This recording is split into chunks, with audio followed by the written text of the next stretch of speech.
গল্প গ্লোবাল এখানে তোমার জন্য আনছি ঘরে বাইরের সেরা সব সাহিত্যিকের নানান স্বাদের চিরকালীন আর সমকালীন গল্পের সম্ভার। এখন গল্প শুনতে যদি তুমি ভালোবাসো তাহলে গল্প গ্লোবালকে সাবস্ক্রাইব করতে পারো। সেক্ষেত্রে আমাদের গল্পের সমস্ত খবর পৌঁছে যাবে তোমার কাছে, আর আমরাও পেয়ে যাব তোমার মতো একজন শ্রোতাকে। সাবস্ক্রাইব করে বেল আইকনের ওপর তোমার আঙুলটা ছুঁয়ে দাও, তাহলেই তোমার পরশ আমার প্রাণে। তোমার জন্য আজকের নিবেদন।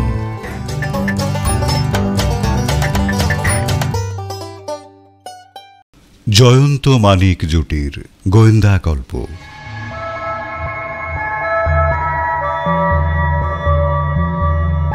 রত্ন চুরির জোড়া রহস্য। রচনা হেমেন্দ্র কুমার রায়। শ্রুতিরূপ ও প্রযোজনা দীপঙ্কর চট্টোপাধ্যায়। আবহ, শব্দগ্রহণ ও সম্পাদনা অনুপ মুখোপাধ্যায়। আজকের গল্প রত্ন চুরির জোড়া রহস্য।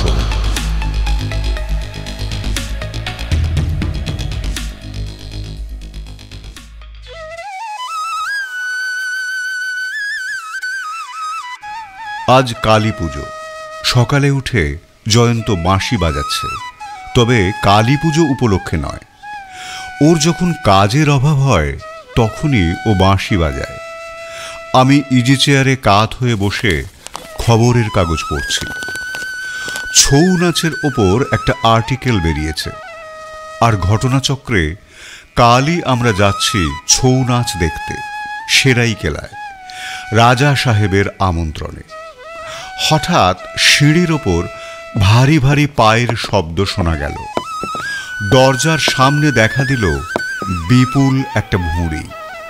গোয়েন্দা বিভাগের ইন্সপেক্টর সুন্দরবাবুর ভুঁড়ি। আমার মতে কলকাতায় অদ্বিতীয়। জয়ন্ত বাঁশি বন্ধ করে বলল, সুপ্রভাত। সুন্দরবাবু বললেন, বাঁশি থামালে কেন?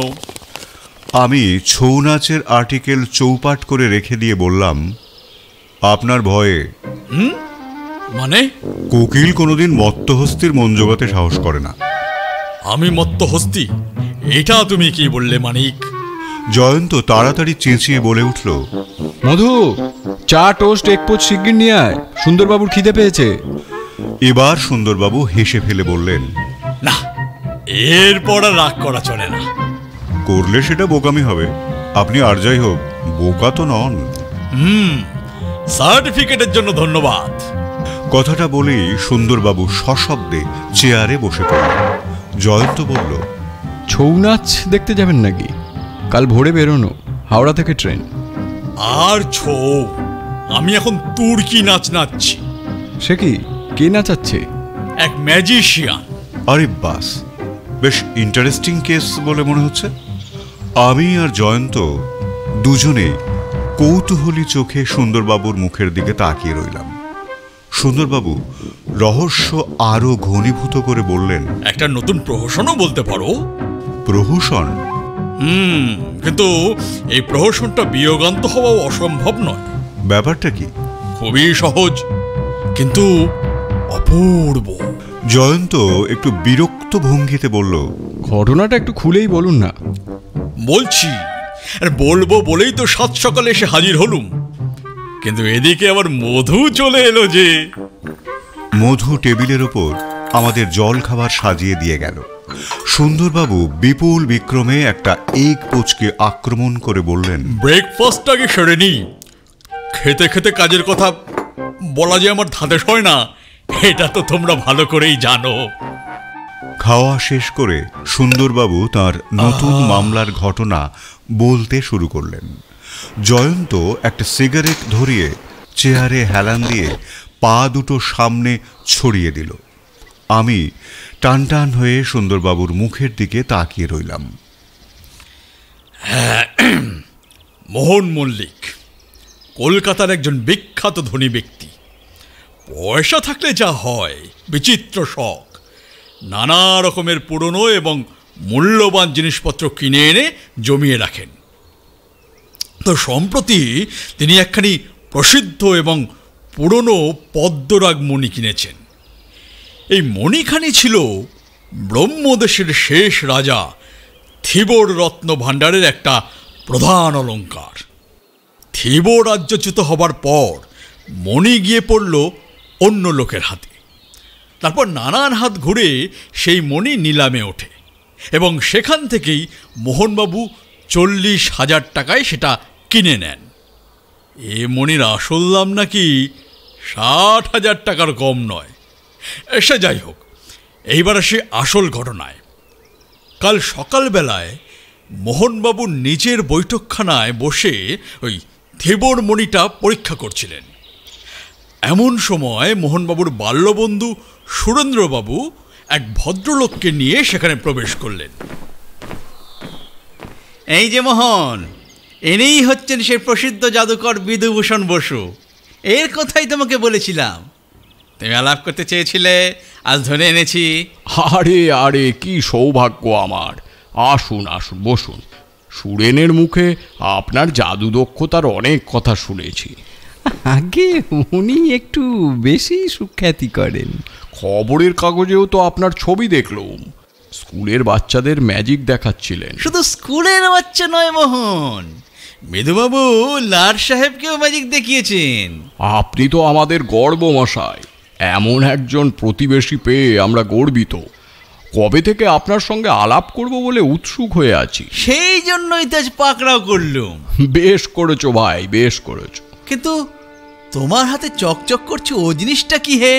সেই থিবর মণি, কাল থেকে তোমাকে যার কথা বলেছিলাম। অপূর্ব এর সৌন্দর্য, একবার হাতে নিয়ে দেখো। এই নাও, দেখো দেখো। সত্যি চমৎকার, অসাধারণ। এই যে রংখানি দেখছো, সব পদ্মরাগমণির কিন্তু ঠিক এই রকম রং হয় না, বুঝলে? এ হলো কপদ রক্তের মতো লাল। সবচেয়ে দামি পদ্মরাগমণিরই এমন রং হয় এবং আকারেও এটা অসাধারণ। এরপর জাদুকর বিধুবাবুও মণিখানি নিজের হাতে নিয়ে খানিকক্ষণ ঘুরিয়ে ফিরিয়ে দেখে আবার মোহনবাবুর হাতে ফিরিয়ে দিলেন। মোহনবাবু সেটিকে একটি হাতির দাঁতের কৌটোর মধ্যে পুড়ে ওই টেবিলের ওপর নিজের সামনেই রেখে দিলেন। তারপর বিধুবাবুকে অনুরোধ করলেন ওই আর কি ম্যাজিকের দু একটা নমুনা দেখাবার জন্য। বিধুবাবু হাসি মুখে এসে অনুরোধ রক্ষা করলেন। কেবল দু একটি নয়, প্রায় আধ ঘন্টা ধরে নানা রকম ভেলকির খেলা দেখালেন। তারপর হঠাৎ করেই জরুরি কাজ আছে বলে বিদায় নিয়ে চলে গেলেন। খানিক বাদে কিছুক্ষণ গল্পগুজব করে প্রস্থান করলেন সুরেনবাবু। দুজনেই চলে যাওয়ার পর মোহন মল্লিক রত্নটিকে আর একবার দেখবার জন্য কৌটোটি খুলেই চমকে উঠলেন। সবিস্ময়ে দেখলেন কৌটো খালি, থিবর মণি অদৃশ্য। এই পর্যন্ত বলে সুন্দরবাবু গোল গোল চোখ করে জয়ন্তর দিকে তাকিয়ে রইল। আমি বললাম, এই মামলার নাম হওয়া উচিত মোহন মল্লিকের মণি। সে তুমি যা নাম দেবে দাও, কিন্তু এই হচ্ছে মূল ঘটনা। এখন আর কি জানতে চাও বল। জয়ন্ত বলল, ঘটনাটা নতুন ধরনের বটে। এটা কি চুরির মামলা? তাছাড়া আর কি বলবো, মণিখানা যে টেবিলের ওপর থেকে পড়ে হারিয়ে যায়নি সে বিষয়ে কোনো সন্দেহ নেই। কিন্তু চোর বলে কাকে সন্দেহ করছেন? ছিল ওখানে দুজন। মোহনবাবুর মতে সুরেনবাবু সন্দেহের অতীত। আমারও তাই মনে হয়। আপনার মনে হওয়ার কারণ? কারণ সুরেনবাবু মোহনবাবুর একেবারে যাকে বলে ন্যাংটো বয়সের বন্ধু। দুজনের মধ্যে অত্যন্ত ঘনিষ্ঠ সম্পর্ক। সুরেনবাবু অত্যন্ত সৎ এবং ধনী ব্যক্তিও বটে। তার নিজের সম্পত্তির মূল্য 30 লক্ষের ওপর। তাছাড়া মোহনবাবুর ঘরে এমন মূল্যবান জিনিস আরও অনেক আছে। এ ঘরে সুরেনবাবুর নিত্য যাওয়া আসা। মোহনবাবু যখনই যা কিছু সংগ্রহ করেছেন সবই তাকে দেখিয়েছেন। হঠাৎ আজ এতদিন বাদে সুরেনবাবুর এমন প্রবৃত্তি হতে যাবে কেন? সুরেন বাবুকে বাদ দিলে বাকি থাকে ম্যাজিশিয়ান বিধু বাবু। হ্যাঁ, লোকটা কিন্তু কলকাতায় নতুন এসেছে। কতদিন? 4-5 মাস। আগে কোথায় থাকতেন? নানান রাজ্যে ঘুরে ঘুরে ম্যাজিক দেখিয়ে বেড়ায়। বাংলা, হিন্দি, উড়িয়া, ভোজপুরি, যে ভাষাতেই কথা বলবে আপনার মনে হবে বুঝি ওটাই ওর মাতৃভাষা। ম্যাজিশিয়ানদের জাদু শুধু হাতে নয়, কথাতেও থাকে, বুঝলেন? আমি বললাম, কিন্তু মোহনবাবু এবং সুরেনবাবু দুটো জলজান্ত লোকের একেবারে সামনাসামনি বসে থাকা সত্ত্বেও সে চুরিটা করবে কিভাবে? সুন্দরবাবু বললেন, আরে বুঝতে পারছো না, সে একজন জাদুকর, নানা রকম হাতের কায়দা জানে। লোকের চোখকে ফাঁকি দেওয়াই হচ্ছে তার পেশা। আমার বিশ্বাস ওই ভেলকে দেখিয়ে লোকটা মোহনবাবু এবং সুরেনবাবুকে অন্যমনস্ক করে দিয়ে হাত সাফাইয়ের কৌশলে মণিটা সরিয়ে ফেলেছিল। জয়ন্ত গম্ভীরভাবে বলল, খুব সম্ভব আপনার অনুমান মিথ্যে নয়। তো আপনি এখন কি করতে চান? বাড়ি খানা তল্লাশি করতে হবে, কিন্তু লোকটা যেমন কৌশলী এবং ধরিবাজ, পুলিশের চোখের সামনেই হয়তো মাল ভ্যানিশ করে দেবে। মাল ধরতে না পারলে তো আর লোকটাকে চোর বলে প্রমাণ করতে পারবো না। তাই তোমরা সঙ্গে থাকলে আমি একটু ভরসা পাই। তার বাড়িটা কোথায়? মানিক বসু লেনে 3 নম্বর বাড়িটা। এটা পুরনো দোতলা বাড়ি, ভাড়া থাকে। কিন্তু থিবর মণি কি সে এতক্ষণে সরিয়ে ফেলেনি? অসম্ভব। এতটা নিশ্চিত হচ্ছেন কিভাবে? প্রথমত, মোহনবাবু পুলিশে খবর দিতে একটুও দেরি করেননি, এবং আমিও সঙ্গে সঙ্গেই বিধুর বাড়ির চারিদিকে পুলিশের লোক মোতায়েন করে দিয়েছি। খবর নিয়ে জেনেছি কাল থেকে আজ পর্যন্ত সে একবারও বাড়ির বাইরে পা বাড়ায়নি। বেশ, তবে চেষ্টা করে দেখুন। চেষ্টা করে দেখুন মানে? ও কি কথা, তোমরা যাবে না সঙ্গে?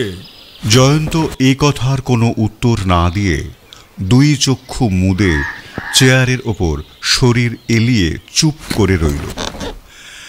1, 2, 3 করে 5 মিনিট কেটে গেল। তবুও সে নীরব ও নিষ্পন্দ। আমি ওর স্বভাব জানি, বুঝতে পারলাম কোনো একটা গভীর চিন্তায় ডুবে আছে। ও কি অন্য কারো কেউ সন্দেহ করছে? সুন্দরবাবু অধীর কণ্ঠে বললেন, ওয়ে ভায়া, বলি ঘুমিয়ে পড়লে নাকি? তবুও জয়ন্ত সাড়াও দেয় না, নড়েও না, চোখও খোলে না। এত কি আকাশ পাতাল ভাবছে তা কে জানে। সুন্দরবাবু অধৈর্য হয়ে বললেন, বেলা যে বেড়ে যাচ্ছে, আর তো দেরি করতে পারি না। না, যদি যেতে চাও তো বলেই দাও না, আমি চলে যাচ্ছি। হঠাৎ জয়ন্ত চোখ খুলে চেয়ারের ওপর সোজা হয়ে বসল।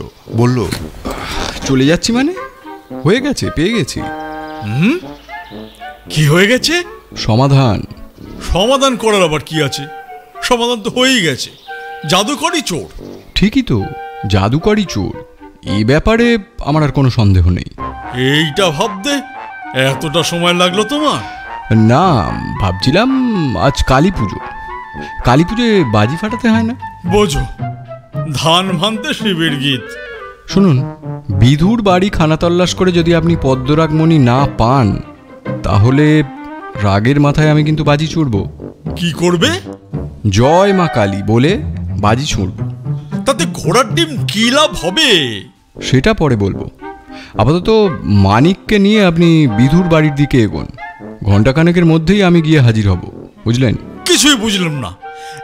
এখন যাবে না কেন? আরে, এখনো আমার বাজার হয়নি। কথাটা বলেই জয়ন্ত উঠে নস্যি নিতে নিতে ঘর থেকে বেরিয়ে গেল। সুন্দরবাবু হতাশ হয়ে মাথা নাড়তে নাড়তে বললেন, ছোকরার মাথায় যে ছিট আছে এটা আমি বরাবরই জানি। এখন বোধহয় সেটা পাগলামিতে পরিণত হচ্ছে। চোরের সঙ্গে কালী পুজো আর বাজি ছোড়ার সম্পর্ক কি তা কে জানে বাবা। তুমি কি কিছু বুঝতে পারলে মানিক? না, তা পারলাম না, তবে এটা বুঝতে পারলাম যে ও বেশ খুশি হয়েছে, কারণ খুশি হলে ও ঘন ঘন নস্যি নেয়। খামোকা বাজার করবার জন্য ওরা তো মাথা ব্যথার কারণ কি? মানিক, তোমার বন্ধুটি সত্যি অদ্ভুত। তা যা বলেছেন। তাহলে চলো, ওই পাগলকে নিয়ে আর মাথা ঘামিয়ে লাভ নেই। বিদুর বাড়ির দিকেই হাঁটা যাক। চেহারা দেখে বিধুকে ঠিক জাদুকর বলে মনে হয় না, বরং তান্ত্রিক বা সন্ন্যাসী বা এই ধরনের কিছু একটা হলে তাকে মানাতো ভালো। তার এক মাথা কোঁকড়ানো বাবরি চুল, এক গাল ঘন দাড়ি, কালো রঙে সাদা ছোপ ধরতে শুরু করেছে। চোখ দুটো বেশ বড় বড়, উজ্জ্বল চাহনিতে একটা ব্যক্তিত্বপূর্ণ ধূর্তামি আছে। খানা তল্লাশি হবে শুনে তার মধ্যে কোনো ভাবান্তর লক্ষ্য করলাম না, কিন্তু শেষ পর্যন্ত খানা তল্লাশ ব্যর্থ হল। বিধুর সমস্ত বাড়িখানা তন্ন তন্ন করে খুঁজেও থিবর পদ্মরাগ মণির কোনো সন্ধানই পাওয়া গেল না। বৈঠকখানার মাঝখানে দাঁড়িয়ে সুন্দরবাবু নিরাশ স্বরে বললেন, মানে এ তো দেখছি আমাদের কাদাঘাটাই সার হলো, জয়ন্তরও পাত্তা নেই এখনো। এই সময় বিধুবাবু বৈঠকখানায় ঢুকে অত্যন্ত অসন্তুষ্ট কণ্ঠে বললেন, এই যে মশাই, আর কি আপনাদের এখানে কোনো প্রয়োজন আছে? সুন্দরবাবু আমতা আমতা করে কিছু একটা বলতে যাচ্ছিলেন, আর ঠিক তখনই রঙ্গমঞ্চে জয়ন্তর প্রবেশ। হাতে একটা লম্বা ব্যাগ। এসেই বলল, কি ব্যাপার? বিধুবাবু অত্যন্ত বিরক্ত হয়ে বললেন, আপনি আবার কি? জনৈক ব্যক্তি। সুন্দরবাবু, আপনার খানাতল্লা শেষ হয়েছে? ও, আপনিও তার মানে পুলিশেরই একজন কেষ্টপিষ্টু। দেখুন মশাই, আমার মতো একজন বিশিষ্ট ভদ্রলোককে সম্পূর্ণ অকারণে আজ আপনারা যে হয়রানিটা করলেন, আমি তা ভুলব না। আমি চোর, আমি থিবর মণি চুরি করেছি। আমার সমস্ত বাড়ি তো তছনছ করে দিলেন মশাই। চোরাই মাল কি পাওয়া গেল? আমি যদি চুরি করি তবে সেটা যাবে কোথায়? ম্যাজিক? আচ্ছা বিধুবাবু, একটা সত্যি কথা বলুন তো মশাই, আপনি কি মোহনবাবুকে চমকে দেবেন বলে একটা বড়সড় ম্যাজিক দেখাবার পরিকল্পনা ফেঁদেছেন? আমার বাড়ি ওলটপালট করে আমার সঙ্গে ঠাট্টা হচ্ছে। আমি কিন্তু সব ঘটনা লাট সাহেবের কানে তুলব। কার কানে তুলবেন? লাট সাহেবের কানে। ও, লাট সাহেব আপনার বিশেষ বন্ধু বুঝি? বন্ধু না হতে পারেন, কিন্তু লাট সাহেব আমাকে চেনেন। আমি তার সামনে ম্যাজিক দেখিয়েছি, তিনি আমাকে সার্টিফিকেট দিয়েছেন। লাট সাহেব আপনাকে সার্টিফিকেট দিয়েছেন? এ কথা আমাকে বিশ্বাস করতে হবে। বিধুবাবু এবার প্রচণ্ড ক্রুদ্ধ হয়ে বললেন, দেখবেন সেই সার্টিফিকেট? দেখবেন? নিশ্চয়ই দেখব, দেখান। বিধুবাবু রাগে টং হয়ে ঘর থেকে বেরিয়ে গেলেন। সুন্দরবাবু বললেন, জয়ন্ত, আমি খুঁজতে কিছু বাকি রাখিনি, মনই এখানে নেই। আবার নতুন করে ভাবতে হবে। চলো, এখানে আর সময় নষ্ট করে লাভ নেই। জয়ন্ত তাড়াতাড়ি ঘরের চারদিকে চোখ বুলিয়ে নিল। একদিকে একখানা চৌকি, তার ওপর ময়লা একটা শতরঞ্চি পাতা, আর একদিকে ছোট্ট একটা দেরাজহীন টেবিল, তার ওপর ব্লটিং প্যাড, দোয়াত দান ও পিনকুশন, আর খানতিনেক চেয়ার। এছাড়া ঘরে আর কোনো আসবাব নেই। জয়ন্ত বলল, এ ঘরটাও খোঁজা হয়ে গেছে? এ ঘরে আর খোঁজার আছেটা কি? তাছাড়া বাইরের বৈঠকখানা সবসময় খোলায় পড়ে থাকে। এমন একটা প্রকাশ্য জায়গায় অত দামি একটা রত্ন ফেলে রাখবে? বিধুকে এত নির্বোধ? আচ্ছা বেশ, এবার বাইরে যান, যান যান, তাড়াতাড়ি করুন, ও এসে পড়ার আগেই কাজ সারতে হবে। জয়ন্ত একরকম জোর করেই আমাকে আর সুন্দরবাবুকে ঠেলে ঘর থেকে বাইরে বার করে দিল। ঘরের বাইরে এসে সুন্দরবাবু বিরক্ত হয়ে বললেন, জয়ন্ত যত সব ছেলে খেলা। চলো, আমরা রাস্তায় গিয়ে দাঁড়াই গিয়ে যাই। দুপা এগোতেই চমকে উঠলাম। দেখলাম বিধুর বৈঠকখানার জানলা দরজা দিয়ে হু হু করে পুঞ্জ পুঞ্জ ধোঁয়া বেরিয়ে আসছে। ওই ঘরেই জয়ন্ত রয়েছে। আমার মুখ দিয়ে নিজের অজান্তেই বেরিয়ে এলো, আগুন আগুন! আমার সাথে সাথে সুন্দরবাবু চেঁচিয়ে উঠলেন, আগুন আগুন আগুন আগুন আগুন আগুন আগুন! ঠিক তখনই জয়ন্তকেও দেখলাম এক লাফে দরজার বাইরে বেরিয়ে এসে বাড়ি ফাটিয়ে চিৎকার করতে লাগলো, আগুন আগুন আগুন আগুন আগুন আগুন! পুলিশের লোকেরাও সবাই একই সঙ্গে চিৎকার করে উঠল। সব মিলিয়ে মুহূর্তের মধ্যে একটা হুলস্থুল কাণ্ড বেঁধে গেল।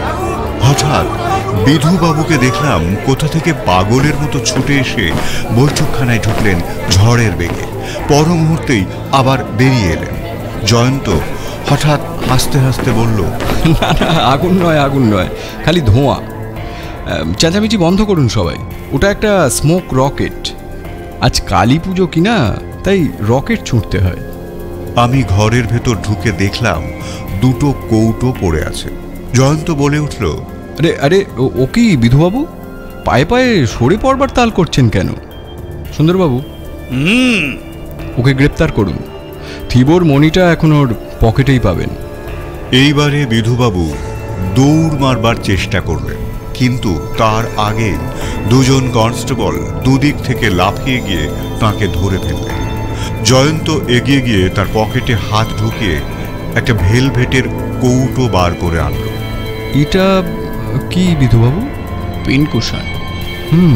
পিনকুশনই বটে। পিনকুশন অর্থাৎ আলপিন গিঁথে রাখার কৌটো। একটা ছুরি দিয়ে ওপরের ভেলভেটের প্যাডিংটা ছিঁড়ে ফেলতেই তার ভেতর থেকে বেরিয়ে পড়ল ব্রহ্মরাজের পদ্মরাগমণি। উজ্জ্বল রক্তবর্ণ, ঝলমল করে উঠল। অথচ এই পিনকুশনখানাকে বৈঠকখানার টেবিলের ওপর আরও কয়েকটা মামুলি জিনিসের সাথে আমিও পড়ে থাকতে দেখেছিলাম।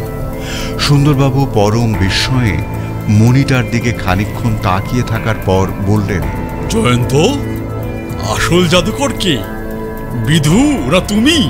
সে বিচারের ভার আপনার ওপরেই ছেড়ে দিলুম, কিন্তু আর এখানে সময় নষ্ট করা যাবে না। কাল ভোরে বেরোনো, কিছু কাজকর্মও আছে। চলো হে মানিক, কালী পুজোর বাজি ছোড়াও তো হয়ে গেছে। ঠিক আছে, আমি এদিকটা সামলে নিয়ে সন্ধ্যের দিকে আসছি। সন্ধ্যের বেশ খানিকটা আগেই থানা থেকে সুন্দরবাবুর ফোন এলো। আমি রিসিভারটা তুললাম, কিন্তু সুন্দরবাবুর উত্তেজিত কণ্ঠস্বর রিসিভার কানে না ঠেকিয়েও জয়ন্তর কানে পৌঁছে গেল। হ্যালো জয়ন্ত। না, আমি মানিক। মানিক, মার দিয়া কেল্লা। সে তো সকালেই মেরে দিলেন। আরে না না, সকালে এত সব জানতাম নাকি? শুনলে তুমিও তাজ্জব হয়ে যাবে। কিরকম? বিধু আসলে বিধু নয়। তাহলে কে? জেল পালানো কয়েদি। তাই নাকি? তাহলে আর বলছি কি, ওরা আর এক মাস্তুতো ভাই আছে। চোরে চোরে? হ্যাঁ, চোরে চোরে না সত্যি সত্যি? না না, চোরে চোরে। ওরা দুজন মিলে মণিমুক্ত চোরাচালানের কারবার করে। 6 মাস আগে উড়িষ্যার এক হিরে ব্যবসায়ীর দোকানে জালিয়াতি করতে গিয়ে দুজনেই ধরা পড়ে যায়। হ্যাঁ, থানায় আনার পথে একজন পুলিশের ভ্যান থেকেই লাফিয়ে পড়ে পালিয়ে যায়। আর গারদে ভরার ঠিক 10 দিনের মাথায় তাদের এই ম্যাজিশিয়ান শ্রীমান বিধু ওরফে শঙ্কর সামন্ত গারদ থেকে একেবারে ভোজবাজির মতো ভ্যানিশ হয়ে যায়। ওখানকার পুলিশ ওকে হন্যে হয়ে খুঁজে বেড়াচ্ছে। তাই কলকাতায় এসে ঠেক গেড়েছিল। উড়িষ্যা থেকে লালবাজার মারফত আমাদের থানাতেও সতর্কবার্তাটা এসেছিল। সুতরাং আমার পজিশনটা এখন বুঝতে পারছো। বিলক্ষণ, কপালে পুরস্কার বাঁধা। এই সময় জয়ন্ত আমার হাত থেকে রিসিভারটা নিয়ে বলল, শুনুন সুন্দরবাবু। কে? জয়ন্ত? আরে মানিককে সব বলেছি, শুনে নিও। হ্যাঁ, শুনে নিয়েছি। আপনার অমায়িক কণ্ঠস্বর শুনে নিতে আমার কোনোই অসুবিধে হয়নি। এখন আপনি আমার কথাটা শুনুন। বলো। বলছি, এই একটা ভালো মৌকা, কিন্তু ওপরওয়ালারা আপনার ওপর সন্তুষ্ট। এই ফাঁকে সপ্তাহখানেকের ছুটি নিয়ে নিন, মঞ্জুর হয়ে যাবে, বুঝলেন? ছুটি নিয়ে কি করব? ছৌ নাচ দেখবেন। ও বুঝেছি। তা বন্ধ বলনি। কদিন ছুটি নিয়ে তোমাদের সঙ্গে বেরিয়ে পড়তে বলে ভালোই হয়, কিন্তু তোমাদের তো কালই বেরোনো। হ্যাঁ, ভোরে হাওড়া থেকে ট্রেন। দাঁড়াও, চেষ্টা করে দেখি কি হয় না হয় জানাচ্ছি। রাত 9টার মধ্যেও যখন সুন্দরবাবু এলেন না, ফোনও করলেন না, তখন আমরা সুন্দরবাবুর আশা মোটামুটি ছেড়েই দিলাম। আর ঠিক তখনই সুন্দরবাবুর ফোনটা এলো। হ্যালো জয়ন্ত। বলুন, কি হলো? মার দিয়া কেল্লা। সকালেরটা তো ছিল ব্রহ্মরাজার কেল্লা, এবারেরটা? আরে সেরাই কেলার কেল্লা, ছুটি মঞ্জুর। গুড, তাহলে তো হাওড়াতেই দেখা হচ্ছে। না না, আমি তোমাদের ওখানেই চলে যাব। হ্যাঁ হ্যাঁ, থানার জিপটা সঙ্গে থাকবে, ওটাই আমাদের তিনজনকে স্টেশনে পৌঁছে দেবে। বাহ, চমৎকার। তাহলে কাল ট্রেনে যেতে যেতেই শুনবো। কি শুনবেন? সকালে যে ম্যাজিকটা দেখালে তার অন্তর্নিহিত কৌশলটা কি? বেশ, তাই হবে। Good night. একই কামরায় রিজার্ভেশন পেতে সুন্দরবাবুর কোনো অসুবিধাই হয়নি। ট্রেনে উঠে সিটটাও একজন প্যাসেঞ্জারের সঙ্গে অদল বদল করে নিয়ে আমরা তিনজন পাশাপাশি মুখোমুখি বসেছি। ট্রেন ছুটে চলেছে। জয়ন্ত গতকালের ঘটনার ব্যাখ্যা করছে। এই মামলায় চোর যে কে, গোড়া থেকেই সেটা বোঝা গিয়েছিল। সমস্যা ছিল কেবল একটাই, চোরাই মাল কোথায় লুকোনো আছে সেইটা জানা। সুন্দরবাবু বলেছিলেন চোরাই মাল বিধুর বাড়ি থেকে বাইরে যায়নি। আমারও ধারণা ছিল তাই, কিন্তু বাড়ির কোথায় আছে সেই মণি? জিনিসটার দাম যতই বেশি হোক না কেন, আকারে তো সেটা বড় নয়। কৌশলে লুকিয়ে রাখা খুবই সহজ। সাধারণভাবে খানাতল্লাশ করলে তাকে যে পাওয়া যাবে না, এটাও আমি বুঝতে পেরেছিলাম। আর একটা সন্দেহ আমি করলুম, বিধু ভালো করেই জানতো যে মোহনবাবু পুলিশে খবর দেবেন, আর পুলিশের সন্দেহ পড়বে তারই ওপর, এবং পুলিশ তার বাড়িতে খানাতল্লাশ করতে আসবে। সুতরাং কোনো গুপ্তস্থানে মণিখানাকে লুকিয়ে রেখে সে পার পাবে না, কারণ পুলিশ গুপ্তস্থানগুলোতেই আগে সন্ধান চালাবে। অতএব আমি আন্দাজ করলুম, বিধু যদি বুদ্ধিমান হয় তাহলে জিনিসটা কৌশলে লুকিয়ে রাখবে কোনো প্রকাশ্য স্থানে। শেষ পর্যন্ত আমার আন্দাজটাই সত্যি হয়ে দাঁড়ালো। যখন শুনলুম বাড়ি তন্ন তন্ন করে খুঁজেও মণি মেলেনি, তখন সন্দেহ পড়ল ওই বৈঠকখানার ওপরেই, কারণ ওটাই হচ্ছে বাড়ির মধ্যে সবচেয়ে প্রকাশ্য জায়গা। কিন্তু জিনিসটা কোথায় আছে তার সন্ধান পাবো কিভাবে? গোড়া থেকেই একটা মতলব করে রেখেছিলাম, চোরের কাছ থেকেই চোরাই মালের সন্ধান জেনে নেব। বাড়িতে হঠাৎ আগুন লাগলে লোকে সবার আগে সামলাতে চায় তার সবার চাইতে প্রিয় জিনিসটাকেই। আগুন দেখে সে তার সব জ্ঞান হারিয়ে ফেলে। বিধুর বাড়িতে ঢোকার আগে বাজার থেকে দুটো স্মোক রকেট কিনে নিয়ে গিয়েছিলাম। সেই রকেটের মহিমা তো হাতে হাতেই দেখতে পেলেন। বাড়িতে আগুন লেগেছে শুনেই বিধু পুলিশের কথা ভুলে ছুটে এলো মহামূল্য মণিখানা রক্ষা করতে। আমি উঁকি মেরে দেখলুম পাগলের মতো সে বৈঠকখানায় ঢুকেই আর কোনো দিকে না তাকিয়ে টেবিলের ওপর থেকে তাড়াতাড়ি পিন কুশনটি তুলে নিল। তখনই বুঝতে পারলুম পদ্মরাগ বিরাজ করছে ওই আলপিনের গদির মধ্যেই। এই হলো বৃত্তান্ত। আপনার আর কিছু জিজ্ঞাসা আছে? এমন আশ্চর্য অগ্নি পরীক্ষার কথা আর কখনো শুনিনি। কিন্তু আমি শুনেছি। কিরকম? প্রায় ২৫০০ বছর আগে গ্রিসের এক ভুবন বিখ্যাত সুন্দরীর মাথায় এই আইডিয়াটাই এসেছিল। আমি সেটাই প্রয়োগ করেছি। ২৫০০ বছর? ভাবা যায়? তুমি কি ফ্রাইনের কথা বলছো? ঠিকই ধরেছ। সুন্দরবাবুকে কাহিনীটা শুনিয়ে দাও তাহলে। ওই পরমা সুন্দরী মেয়েটির নাম ছিল ফ্রাইন, আর সেই সময়কার একজন অমর শিল্পী প্রাক্সিতেলেস। তিনি একদিন ফ্রাইনকে বললেন, ফ্রাইন, তোমাকে আমি আমার গড়া একটা মূর্তি উপহার দেব। ফ্রাইন বলল, দিতেই যদি চাও তাহলে তোমার গড়া শ্রেষ্ঠ মূর্তিটা দাও। শিল্পী বললেন, বেশ, তাই দেব। ফ্রাইন শুধু সুন্দরী নয়, যথেষ্ট বুদ্ধিমতীও। শিল্পীর শ্রেষ্ঠ কাজ কোনটি সেটি জানবার জন্য সুন্দরী শিল্পীর অগ্নি পরীক্ষা নিল। নিজের লোক মারফত রটিয়ে দিল শিল্পশালায় আগুন লেগেছে। খবরটা শিল্পীর কানে যেতেই তিনি ছুটে এলেন শিল্পশালায়। সবার প্রথমেই যে মূর্তিটাকে রক্ষা করবার তিনি চেষ্টা করতে গেলেন, সুন্দরী এসে দাবি করল সেই মূর্তিটাই। বলল, দিতেই যদি চাও তো এই মূর্তিটা আমাকে দাও। বুঝলেন সুন্দরবাবু, জয়ন্ত সেখান থেকেই ব্যাপারটা কপি করেছে। শুধু আমিই নই মানিক, আমার আগে আরও একজন করেছেন। কে? গোয়েন্দা শিরোমণি স্বয়ং শার্লক হোমস।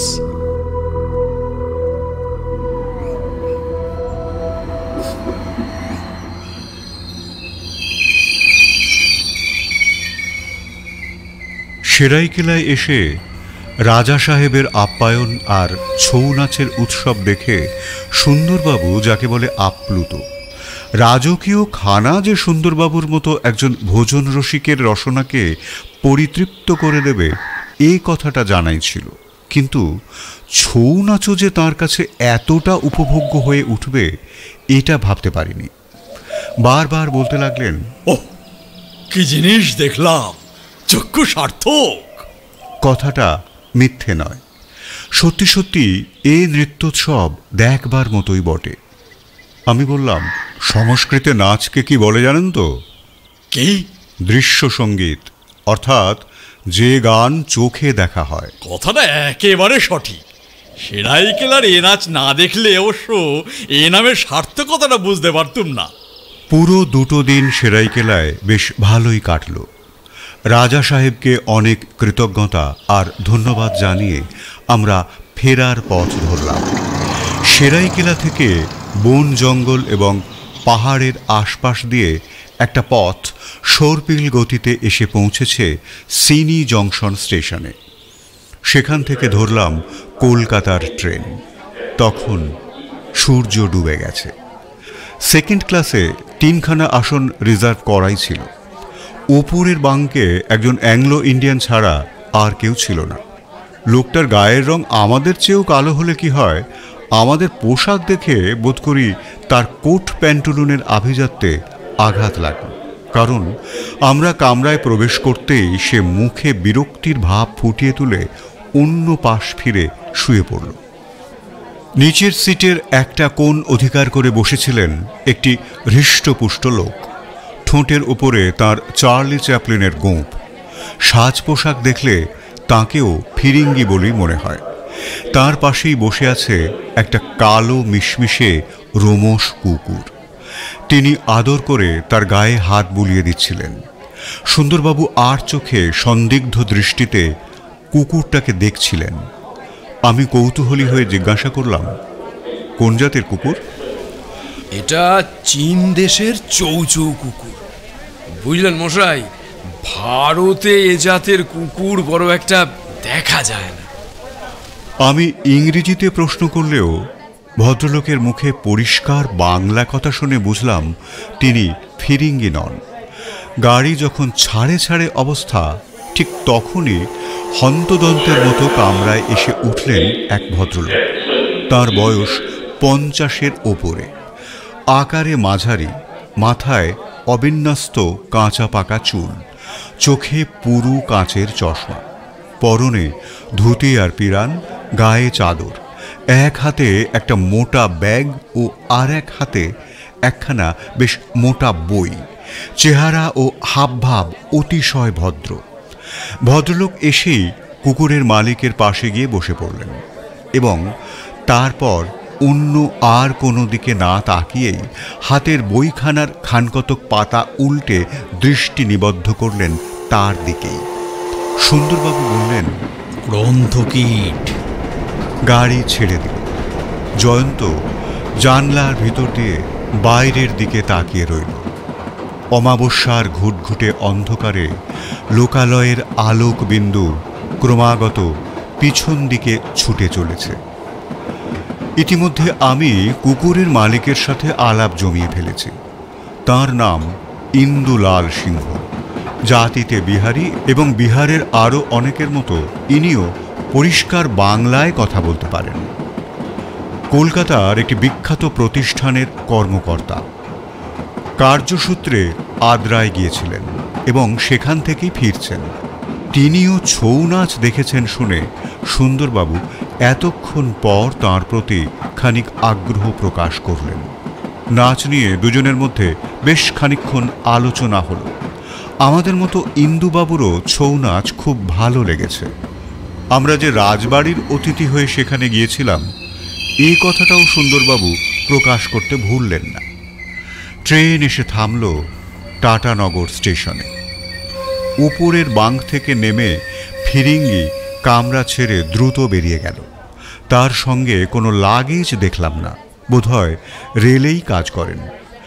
ইন্দুবাবু জানলা দিয়ে মুখ বাড়িয়ে বললেন, বাইরে কিসের যেন একটা গোলমাল শোনা যাচ্ছে না? জয়ন্ত বলল, হ্যাঁ, একবার দেখে আসি। জয়ন্ত গাড়ি থেকে নেমে গেল। গ্রন্থ কীটমশাই নিজের কেতাব নিয়েই ডুবে রইলেন। দুনিয়ার আর সব কিছুই যেন তার কাছে একেবারেই তুচ্ছ। বইখানার চকচকে মলাটের ওপর ইংরেজিতে লেখা রয়েছে ওয়ার্কস অফ উইলিয়াম শেক্সপিয়ার। মাঝে মাঝে আমার মনে একটা অদ্ভুত প্রশ্ন জাগে, জয়ন্তকে চুম্বকের মতো অপরাধীকে আকর্ষণ করে? জয়ন্ত পেশাদার পুলিশ নয়, সরকারি গোয়েন্দাও নয়, শখের গোয়েন্দা। তবুও প্রায় দেখেছি তার উপস্থিতির সঙ্গে সঙ্গেই অপরাধ আর অপরাধীর সন্ধান পাওয়া যায়। যদিও এবারে আবার সঙ্গে সুন্দরবাবুও রয়েছেন। কোনো অপরাধীর সন্ধানে আমরা এখানে আসিনি, হালকা মনে এসেছিলাম বেড়াতে আর নাচ দেখতে। কিন্তু এখানেও পাওয়া গেল এক নিষ্ঠুর অপরাধের রক্তাক্ত নমুনা।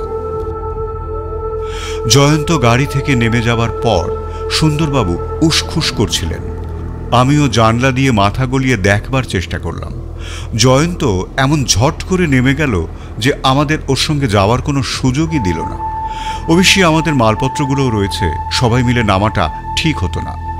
জানলা দিয়ে দেখলাম প্রচুর লোক শশব্যস্ত হয়ে এদিক ওদিক ছুটোছুটি করছে আর চেঁচামেচিও করছে। সবারই মুখের ভাব রীতিমতো ত্রস্ত। জনতার মধ্যে অনেক রেল পুলিশের লোকও দেখলাম। একজন লোককে ডেকে সুন্দরবাবু জিজ্ঞাসা করলেন, ব্যাপার কি মশাই, হয়েছেটা কি? লোকটা দ্রুত চলে যেতে যেতে বলল, খুন হয়েছে, খুন। কথাটা গ্রন্থকীট মশাইয়ের কানেও গেল। তিনি চমকে উঠেই বই থেকে মুখ তুলে বললেন, কে আবার কাকে কোথায় খুন করলো? ইন্দুবাবু চৌচৌয়ের মাথা চাপড়াতে চাপড়াতে বললেন, এ প্রশ্নের জবাব দেওয়ার মতো এখানে কেউ নেই। ভদ্রলোক হাতের বইখানা আবার মুখের সামনে তুলে ধরলেন। ট্রেন স্টেশনেই দাঁড়িয়ে আছে। বেশ খানিকক্ষণ বাদে জয়ন্ত ফিরে এলো। সুন্দরবাবু বললেন, কি শুনে এলে? কে খুন হলো? বুলচন্দানী নামে এক সিন্ধি ভদ্রলোক। তিনি কলকাতার একজন নামজাদা রত্ন ব্যবসায়ী। ব্যবসা সূত্রেই চক্রধরপুরে এসে ফিরে যাচ্ছিলেন কলকাতায়। তাঁর অ্যাটেন্ডেন্ট ছিল তৃতীয় শ্রেণীর কামরায়। সে টাটানগরে এসে প্রথম শ্রেণীর কামরায় ঢুকে মনিবের সাথে দেখা করতে এসে তার মৃতদেহ আবিষ্কার করে। রক্তে কামরা ভেসে যাচ্ছে। বুলচন্দানীর বুকে বিদ্ধ হয়ে আছে একটা ছোড়া। কামরায় আর কেউ নেই। অ্যাটেন্ডেন্টের কথা অনুযায়ী তার মনিবের কাছে ছিল কয়েকখানা হিরে, মানিব্যাগ আর হাতঘড়ি। হিরে আর ঘড়ি অদৃশ্য, মানিব্যাগটা পড়ে আছে, কিন্তু তার ভেতরে কিছু নেই। জনৈক যাত্রী দেখেছে ট্রেন যখন ধীরে ধীরে সিনি স্টেশনে ঢুকছে তখন কোনো একজন একটা কামরা থেকে নেমে পড়ে তাড়াতাড়ি করে গিয়ে উঠে পড়েছিল এই গাড়িরই অন্য একটা কামরায়। রেল পুলিশের লোক এখন প্রত্যেক কামরায় কামরায় উঠে সেই লোকটাকে খুঁজে বেড়াচ্ছে। মিনিট তিনেক পরেই আমাদের কামরার সামনেও এসে দাঁড়ালো জন কয়েক পুলিশের লোক। একজন ইন্সপেক্টর ভিতরে ঢুকে বললেন, আপনাদের টিকিটগুলো দেখি। আমরা প্রত্যেকেই আমাদের টিকিটগুলো দেখালাম। সুন্দরবাবু নিজের পরিচয় দিয়ে তার আইডেন্টিটি কার্ডটা দেখালেন। ইন্সপেক্টর মশাই সুন্দরবাবুকে বাদ দিয়ে আর সবার খানা তল্লাশের হুকুম দিলেন। পুলিশের লোকেরা প্রথমে আমাদের মালপত্র এবং তারপর প্রত্যেকেরই জামা কাপড় হাতড়ে দেখতে লাগলো। সুন্দরবাবু ইন্সপেক্টরকে অনুরোধ করলেন তাঁরও খানা তল্লাশ করা হোক। কিন্তু তার আগেই আচম্বিতে আমাদের সবাইকে একেবারে চমকে দিয়ে গ্রন্থকীটের পকেটের ভেতর থেকে বেরিয়ে পড়ল একখানা রক্তমাখা রুমালে জড়ানো একটা হাত ঘড়ি। ইন্সপেক্টর কঠিন স্বরে জিজ্ঞাসা করলেন, আপনার পকেটে এই ঘড়ি কেন? ভদ্রলোক স্তম্ভিত হয়ে গেলেন, যেন নিজের চোখকেই বিশ্বাস করতে পারছিলেন না। ইন্সপেক্টর বললেন, ন্যাকামি রাখুন মশাই, জবাব দিন, এ ঘড়ি আপনার পকেটে কেমন করে এলো? ভদ্রলোক হতভম্বের মতো মাথা চুলকোতে চুলকোতে ক্ষীণ স্বরে বললেন, জানি না তো। বটে, জানেন না? আপনার রুমালে রক্ত কেন? ও রুমাল আমার নয়। ওর নাম কি? গৌরীচরণ ঘোষাল। থাকেন কোথায়? খড়গপুর। কি করেন? স্কুল মাস্টারি। এখানে কেন? সেটাই কেলায় আমার জামাই বাড়ি। মেয়ের অসুখ শুনে দেখতে এসেছিল, তারপর ফেরার পথে রোজগার করে কতগুলো হিরে লুকিয়ে নিয়ে যাচ্ছেন, তাই তো? আপনার কথা আমি কিছুই বুঝতে পারছি না। এসব পুলিশের কাছে এসব ধরিবাজি কাটবে না। এই সেবাই একে হাত করে পড়াও, ফাঁড়িতে নিয়ে চলো। ভয়ে, লজ্জায় আর অপমানে গ্রন্থকীট গৌরীবাবুর চোখ দিয়ে জল পড়তে লাগল, কিন্তু পুলিশের কাছে চোখের জল ব্যর্থ। তাকে পাহারাওয়ালাদের সঙ্গেই যেতে হলো। আরও বেশ খানিকক্ষণ পর ট্রেন আবার চলতে শুরু করল। এই অপ্রত্যাশিত দুর্ঘটনায় প্রথম কিছুক্ষণ আমরা স্তব্ধ হয়ে বসে রইলাম। তারপর ইন্দুবাবু বললেন, এ যে অবিশ্বাস্য ব্যাপার মশাই, লোকটির বাইরের পরিচয় নিরীহ স্কুল মাস্টার, আর তারই পকেটে কিনা মানুষ চেনা সত্যিই বড় কঠিন মশাই। জয়ন্ত এতক্ষণ গুম হয়ে বসে এক মনে কি যেন চিন্তা করছিল। ইন্দুবাবুর কথা শুনে মুখ তুলে মৃদু হাসল। আমি বললাম, সত্যি কথা, গৌরীবাবুকে দেখে তাকে হত্যাকারী বলে কিন্তু কল্পনাও করা যায় না। না মানে অসম্ভব নয়, আকৃতির ওপর প্রকৃতি নির্ভর করে না। একটা সুন্দর দেহের ভেতরেও বাস করতে পারে একটা কুৎসিত মন। ঠিকই বলেছে জয়ন্ত, এমন ঘটনা আমি অনেক দেখেছি। আসলে কি জানেন তো সুন্দরবাবু, মনটাই হচ্ছে আসল ক্রিয়ার কর্তা, দেহ উপলক্ষ মাত্র, মনই সব করায়। ধরুন এই কামরায় আমরা আছি চারজন, আমি, আপনি, মানিক আর ইন্দুবাবু। আমাদের শরীরটাই সবাই দেখছে, মনের ভেতর কি আছে বাইরে থেকে তা জানার উপায় নেই। ইন্দুবাবু হাসতে হাসতে বললেন, আরে না মশাই, খান কয়েক হীরের লোভে আমার মন কখনোই নরহত্যা করতে চাইবে না। তবে আপনার কথাগুলো যুক্তিসঙ্গত। মন সত্যিই বড় রহস্যময়। না হলে নিরীহ স্কুল মাস্টারের মনেও খুন করার প্রেরণা জাগে? সুন্দরবাবু প্রতিবাদের ঢঙে বললেন, আরে স্কুল মাস্টার করছেন, সেটা আদৌ সত্যি কিনা দেখুন। আমরা তো আর যাচাই করে দেখিনি। নিজের আসল পরিচয়টা ঢাকা দেওয়ার জন্য অনেকে ওরকম হাব ভাব ভঙ্গি করে। তা ঠিক, আপনি এসব ভালো বুঝবেন। আপনিও তো একজন পুলিশ ইন্সপেক্টর। ইন্দুবাবু সিট ছেড়ে বাথরুমের ভেতর গিয়ে দরজা বন্ধ করলেন।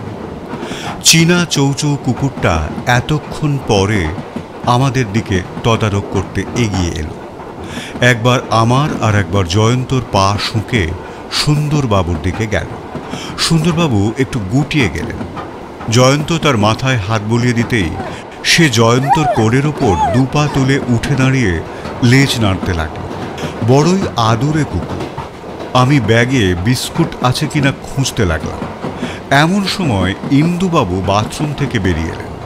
চৌচৌয়ের কাণ্ড দেখে ধমক দিয়ে ডাকলেন, এটা কি হচ্ছে? Johnny, Johnny! ধমক শুনে কুকুর তার মনিবের কাছে ছুটে চলে গেল। ইন্দুবাবু বেশ উত্তেজিত হয়ে বললেন, এ কি জনি, তোর বকলিসটা কোথায়? জয়ন্ত হো হো করে হেসে উঠে বলল, এই যে আমার কাছে। কেন? পরীক্ষা করছি। মানে? বগলেসটা অসাধারণ, অর্ডার দিয়ে বানানো, তাই না? ভেতরটা ফাঁপা। হঠাৎ ইন্দুবাবুর মুখের ওপর থেকে শান্ত ভদ্রতার আবরণটা সরে গিয়ে সেখানে ফুটে উঠল তার হিংস্র মনের কুৎসিত আভাস। ক্রুদ্ধ স্বরে বলে উঠলেন, আপনি কি বলতে চাইছেন? জয়ন্ত কোনো কথা না বলে বকলেসটা সিটের গদির ওপর ঝাড়তে লাগল। বিদ্যুতের ঝলকের মতো গদির ওপর ঝরে পড়ল কয়েক খণ্ড স্ফটিক, চোরাই হীরা। মুহূর্তের মধ্যে ক্রুদ্ধ চিৎকার করে ইন্দুবাবু জয়ন্তর ওপর ঝাঁপিয়ে পড়ল। জয়ন্তর শক্তি আর রিফ্লেক্স সম্পর্কে তার ধারণা ছিল না, ফলে পর মুহূর্তেই ইন্দুবাবু ছিটকে চিত হয়ে নিচেই উল্টে পড়ল সপাটে। আমিও লাফিয়ে গিয়ে তার বুকের ওপর চেপে বসে হাত দুটোকে পেঁচিয়ে ধরলাম। ততক্ষণে জয়ন্ত ও রিভলভার বার করে ফেলেছে। বলল, ওকে তুলে সিটে বসাও। আমি একটা হ্যাঁচকা টানে লোকটাকে সিটের উপর টেনে তুললাম। জয়ন্ত খামচা মেরে তার নাকের নিচ থেকে চার্লি গোঁফটা উপড়ে এনে বলল, চালাকিটা ভালোই করেছিলে, কাছ থেকে বোঝা যায়নি যে এটা নকল, তবে এখন বাথরুমে গিয়ে একটু বেশিই জল লাগিয়ে ফেলেছিলে। সুন্দরবাবুর মুখ থেকে বেরিয়ে এলো, আসল নামটা কি এবার বলবে না আমি বলে দেব? সুন্দরবাবু, আপনার আসামি বিধু ওরফে শঙ্কর সামন্তের মাস্তুতো ভাই। সন্তোষ সাউ, যে পুলিশ ভ্যান থেকে পালিয়েছিল? তবে এবারে পালাবার চেষ্টা করলেই মাথার খুলিটা উড়িয়ে দেব। ইন্দুলাল সিংহ ওরফে সন্তোষ সাউয়ের মুখটা ফ্যাকাশে সাদা কাগজের মতো হয়ে গেল। মিনমিন করে বলল, আপনারা তার মানে ফাঁদ পেতেই বসেছিলেন? সুন্দরবাবু ইন্সপেক্টর সুলভ ধমক দিয়ে বলে উঠলেন, ফাঁদ না ফাঁদ না সেটা পরে বুঝবে, আগে পরে স্টেশনে নেমে তোমার একটা পাকাপাকি বন্দোবস্ত করি। এটা আমি পরের স্টেশনে বুলচন্দানির খুনিকে হীরা সমেত সেখানকার পুলিশের হাতে তুলে দেওয়া হল। জয়ন্তর পরামর্শে সুন্দরবাবু স্টেশন মাস্টারের ঘর থেকে ফোন করে খবরটা কলকাতা পুলিশের হেড অফিসে জানিয়ে দিলেন। ট্রেন আবার ছুটতে শুরু করেছে। কামরার ভেতরে আমি, জয়ন্ত আর সুন্দরবাবু। সুন্দরবাবু বললেন, ব্যাপারটা তুমি ধরলে কিভাবে জয়ন্ত? এই ছদ্মনামধারী ইন্দু যে একটি পুরনো পাপী, এটা তো বুঝতেই পেরেছেন। সুতরাং চুরি এবং প্রয়োজনে খুনের প্রস্তুতি নিয়েই সে এসেছিল। রক্তমাখা রুমাল আর হাত ঘড়িটার উপর নির্ভর করে পুলিশ গৌরীবাবুকে গ্রেপ্তার করলেও আমি কিন্তু ধোঁকাটা বুঝেছিল, কারণ নিহত বুলচান্দির কামরায় গিয়ে রক্তাক্ত মেঝের ওপর আমি কুকুরের কয়েকটা পায়ের ছাপ দেখেছিলাম। সে কামরায় কোনো কুকুর ছিল না। তাহলে ছাপগুলো এলো কোথা থেকে? তখন থেকেই আমার সন্দেহটা পড়ল ইন্দুর ওপর। ইন্দুর কুকুরই ইন্দুকে ধরিয়ে দিল। ইন্দু যখন বাথরুমে গেল তখনই ওর কুকুরটাকে পরীক্ষা করার সুযোগ পেল। তার পায়ের থাবায় ছিল রক্তের দাগ। তখনই বুঝলুম ইন্দুই পুলিশকে বিপথে চালনা করতে আত্মভোলা গৌরীবাবুর পকেটে রুমাল আর ঘড়ি চালান করে দিয়েছে। কিন্তু আসল চোরাইমাল গেল কোথায়? পুলিশ তো তার ব্যাগ, জামাকাপড় সবই তল্লাশি করেছে। চোরাই মাল পাওয়া না গেলে তো ওর বিরুদ্ধে কোনো মামলাই রুজু করা যাবে না। তখনই লক্ষ্য পড়ল কুকুরের বকলেসটার উপর। বিশেষ কায়দায় তৈরি, ভেতরটা ফাঁপা। হাতের চাপ দিয়ে বুঝলুম ভিতরে কতগুলো শক্ত কিছু রয়েছে। এখন এসব কথা ছাড়ুন, আপনার পজিশনটা একবার ভেবে দেখেছেন? আমার আবার কি পজিশন?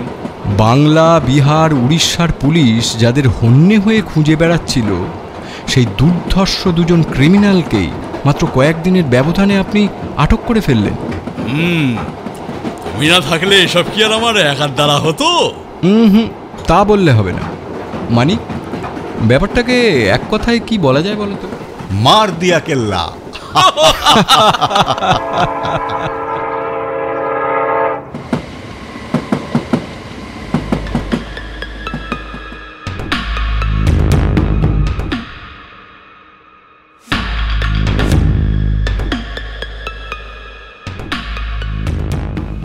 এতক্ষণ তোমাকে শোনাচ্ছিলাম হেমেন্দ্র কুমার রায়ের গল্প। বিভিন্ন চরিত্রের সংলাপগুলো যারা বলল, মোহনবাবু, বিধুবাবু এবং জয়ন্ত, অনুপ, সুরেনবাবু এবং সুন্দরবাবু, অপু, ইন্দুবাবু, সঞ্জিত, গৌরীবাবু এবং মানিকের সংলাপগুলো বললাম আমি, দীপঙ্কর। তোমার সঙ্গে আবার দেখা হবে নতুন গল্প নিয়ে। আজ এই পর্যন্ত। ও হ্যাঁ, শুনতে ভাল লেগে থাকলে লাইক দিও, শেয়ার করো, আর মতামত জানালে তো আমি খুবই খুশি হব। টাটা।